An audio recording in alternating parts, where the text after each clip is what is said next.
હાલો મિત્રો, હવે જે વિદ્યાર્થી મિત્રો અત્યારે ભરતીઓ ચાલુ છે ઘણી બધી, તો સબ્જેક્ટ વાઇઝ ભરતીઓ હોય છે, તો ખાસ કરીને તેમાં પણ તમારે ફોર્મ ભરવું.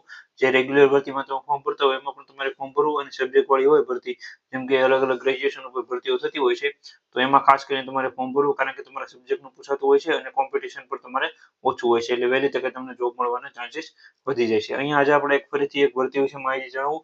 અત્યારે ભાવનગર નગરપાલિકામાં જે છે એ ખાસ કરીને ભરતીઓ ચાલુ છે, તો જે વિદ્યાર્થી મિત્રોને અલગ અલગ આપણે વિડીયો આવેલા છે આની પહેલા, મિકેનિકલ વાળા, ઇલેક્ટ્રિક વાળા, તો એ બધા વિદ્યાર્થી મિત્રો વિડીયો જોઈ લે અને ફોર્મ ભરી દે.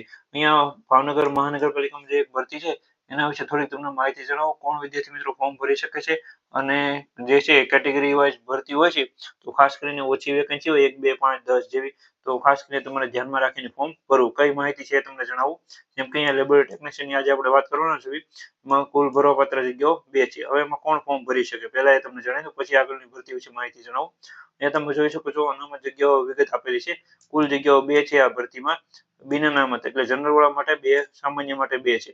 એટલે જે બધા વિદ્યાર્થી મિત્રોમાં 2 વેકેન્સી છે, એટલે બધા વિદ્યાર્થી મિત્રો ભરી શકે છે. ઈડબ્લ્યુએસ વાળા, એસસી વાળા, એસટી વાળા અને ઈડબ્લ્યુએસ વાળા બધા વિદ્યાર્થી મિત્રોમાં, એસીબીસી વાળા બધા વિદ્યાર્થી મિત્રોમાં ફોર્મ ભરી શકે. સ્ત્રી હોય કે મહિલા બધા, સ્ત્રી હોય કે પુરુષ, બધા વિદ્યાર્થી મિત્રોમાં ફોર્મ ભરી શકે છે. ખાસ કરીને તમારે ધ્યાનમાં રાખવું, જો આમાં વેકેન્સી 2 વેકેન્સી છે અહીંયા આપેલી હોય અથવા અહીંયા આપેલી હોય, તો જનરલ વાળા વિદ્યાર્થી મિત્રો, ઈડબ્લ્યુએસ વાળા, એસીબીસી વાળા ફોર્મ નહીં ભરી શકાય. એટલે એ ખાસ કરીને તમારે ધ્યાનમાં રાખવું. 1, 2 વેકેન્સી હોય તો શેમાં તમારે ફોર્મ ભરવું અથવા કઈ રીતના ફોર્મ ભરવું, એ ખાસ કરીને તમારે ધ્યાનમાં રાખવું. આ એક માહિતી જણાવી દઉં, જેથી કરીને વિદ્યાર્થી મિત્રોને ખ્યાલ આવે. આ બહુ ઓછી માહિતી છે જે બધા જણાવતા હોય છે, પણ આ તમારે ખાસ ધ્યાનમાં રાખવું. તમે પરીક્ષા પાસ કરી દેશો પણ ડોક્યુમેન્ટ વેરિફિકેશન તમે નીકળી જશો, એટલે ખાસ કરીને તમારે ધ્યાનમાં રાખવું. તો આજે આ ભરતી વિશે તમને જણાવી દઉં. લેબોરેટરી ટેકનિશિયનની ભરતી છે, 2 જેટલી વેકેન્સી છે.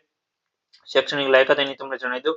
બીએસસી કેમેસ્ટ્રી કરેલું હોય એ બધા વિદ્યાર્થી મિત્રો આમાં ફોર્મ ભરી શકે છે. એમએસસી કેમેસ્ટ્રી કરેલું એ પણ ભરી શકે છે, પણ કેમેસ્ટ્રી કરેલું હોવું જરૂરી છે. કેમેસ્ટ્રીમાં કોઈ પણ સબ્જેક્ટ ચાલશે, પછી ઇનઓર્ગેનિક, ઓર્ગેનિક, પછી ઇન્સ્ટ્રુમેન્ટ હોય અથવા કોઈ પણ હોય ચાલશે, પણ બીએસસી કેમેસ્ટ્રી હોવું જરૂરી છે. કોમ્પ્યુટર જ્ઞાન અને ગુજરાતી, હિન્દી બંને હોવું જોઈએ. પગાર ધોરણ તમે જોઈ શકો છો, 5 વર્ષ માટે 40,800 છે, ફિક્સ પે છે. પછી જે છે એ લેવલ 6 પ્રમાણે જે પરમેનન્ટ પગાર થતો હોય છે એ પણ અહીંયા આપેલો છે, એટલે પગાર પણ સારામાં સારો છે. અનામત મુજબ જે કેટેગરી વાઇઝ જે કઈ છૂટછાટ મળે છે એ પણ તમને મળશે ફોર્મ ભરતી વખતે.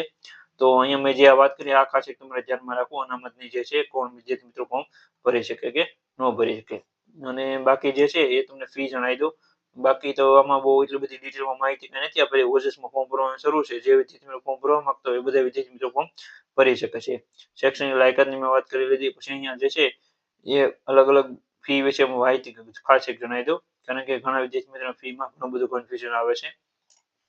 ફી કઈ રીતના ભરવાની, શું છે એ, કારણ કે આ ભાવનગર મહાનગરપાલિકાની ભરતી છે, તેમાં પોસ્ટ ઓફિસમાં તમે જોઈ શકો બિન વર્ગના ઉમેદવારો ₹500 500 ફી ભરવાની છે બિન અનામત જનરલ વાળા માટે, અને બાકી બધા વિદ્યાર્થી મિત્રો માટે ₹250 છે. ભાવનગર મહાનગરપાલિકા fee plus post service charge ભરવાનો રહેશે, એટલે 250 પ્લસ જે પોસ્ટ ઓફિસનો સર્વિસ ચાર્જ છે એ તમારે ભરવાનો રહેશે. ફી ભર્યા અંગેનું ચલણ મેળવવાનું રહેશે, ત્યાંથી તમને મળી જશે. તો ખાસ કરીને આ બંને વસ્તુ તમારે ફી ભરી અને ચલણ તમારી પાસે રાખવાનું. અહીંયા તમે જોઈ શકો છો પોસ્ટ ઓફિસ મારફતે 13/1/2026 છેલ્લી તારીખે ફી સ્વીકારવામાં આવશે, જેની ખાસ નોંધ લેવી. પોસ્ટ ઓફિસ મારફતે સ્વીકારવામાં આવશે, ઓનલાઈન કે એવી રીતના ફી નહીં ભરાય. એટલે તમે આનું ફોર્મ ભરી અને ચલણ કાઢી અને પછી તમે પોસ્ટ ઓફિસમાં જઈ અને ફી ભરી શકો છો. એ ચલણ ખાસ તમારે સાચવી રાખવાનું. આવી રીતની એક માહિતી હતી ફી માટેની. તો જે વિદ્યાર્થી મિત્રો ફોર્મ ભરવા માંગે છે ખાસ કરીને ફોર્મ ભરી છે. બીજી કઈ સિલેબસની એની કઈ વાત નથી આવી. જ્યારે એ પણ આવશે ટૂંક સમયમાં સિલેબસ ને શું છે એ બધું, તો તેની પર આપણે ચર્ચા કરશું. તો આપણી ચેનલમાં તમે જોડે રહેજો, જેથી કરીને તમને નવી નવી અપડેટ માહિતી મળતી રહી. આજે આપણે આ ભરતી વિશે માહિતી મેળવી. બીજી પણ જે ભાવનગર મહાનગરપાલિકામાં જે ભરતીઓ ચાલુ છે તેની પર સંપૂર્ણ માહિતી તમને આજને આજે જણાવી દઈશ. એટલે ચેનલમાં બન્યા રહેજો.